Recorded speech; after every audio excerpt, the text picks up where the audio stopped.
Day 103. Life is a game of inches.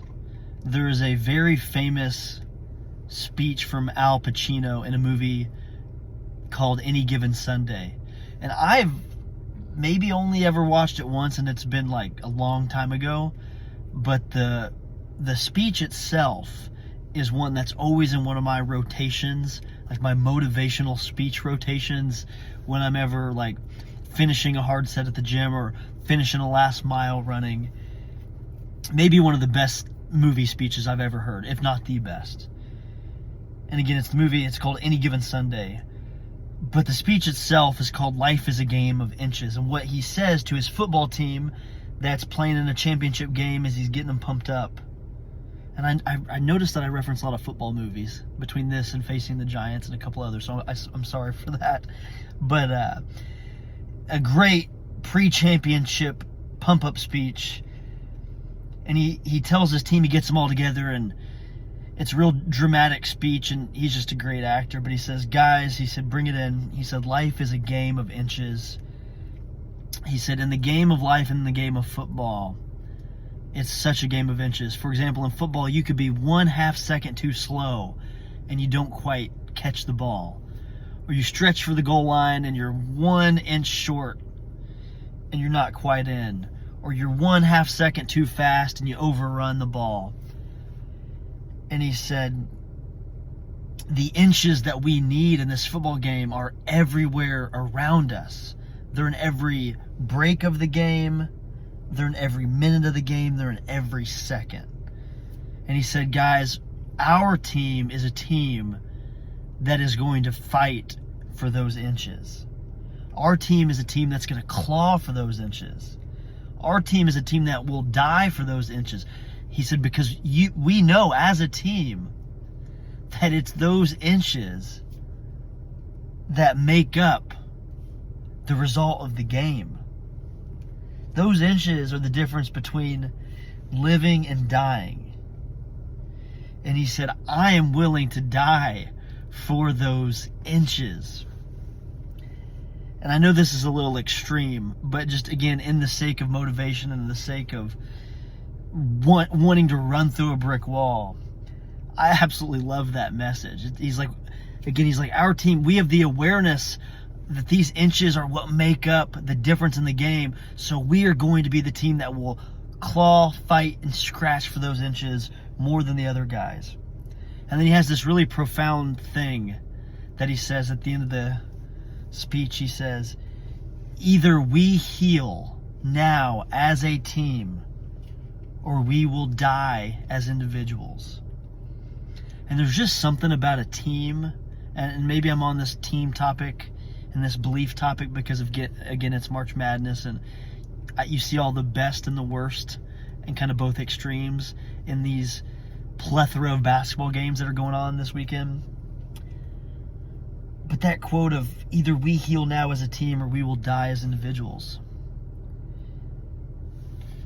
there's so much truth in that, because the teams that come together and not only believe in each other, but are unselfish and are just so steadfast in their mission to win above individual statistics and above their own self-serving goals or identities. It's amazing what can be accomplished with a group of guys that like each other, that have the same mission, and that are coming together with, again, I've said this before, but with joy in their hearts and with a clean conscience and a full heart.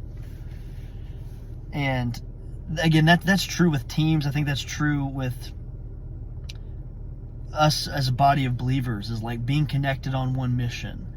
It's like, I don't care if it's Northside Christian Church or the church across the street. It's like we have the same mission to connect unconnected people to Jesus and to love Christ and to make him known.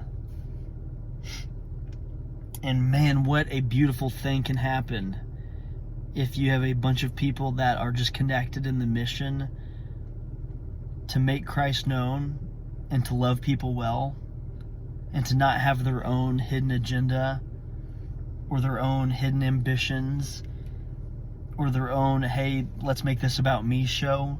If you could just throw all that stuff to the side and just heal as a team, as Pacino says in Any Given Sunday. So the scripture I have today is Proverbs chapter 27, verse 17. It's one that I've referenced before, but I love it. Very short and simple. It says, as iron sharpens iron, so one person sharpens another. And in my application study Bible, it goes on to say, with more context, mental sharpness comes from being around good people, and a meeting of minds can help people see their ideas with new clarity, refine them, and shape them into brilliant insights. This requires discussion partners who can challenge one another and stimulate thought, people who focus on the idea without involving their egos in the discussion, people who know how to attack the thought and not the thinker. So that's what I'm thinking about today, is how do we heal as a team?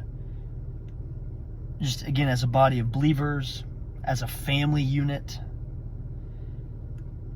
And then even like internally within myself is how do I make the right decisions that like past me would be proud? How do I make the right decisions that past me would be proud of, that present me is focused on, and that future me will thank me for? I just thought of that. Maybe I should put that on a t-shirt. But again, like I want to be connected in my own soul, like as one mind, as one body, as one spirit, to truly make those decisions that are best for me, that past me would be proud of, that 8-year-old Bryce would be proud of, that current me is focused on, and that future me will thank me for. And again, I think that life is a game of inches.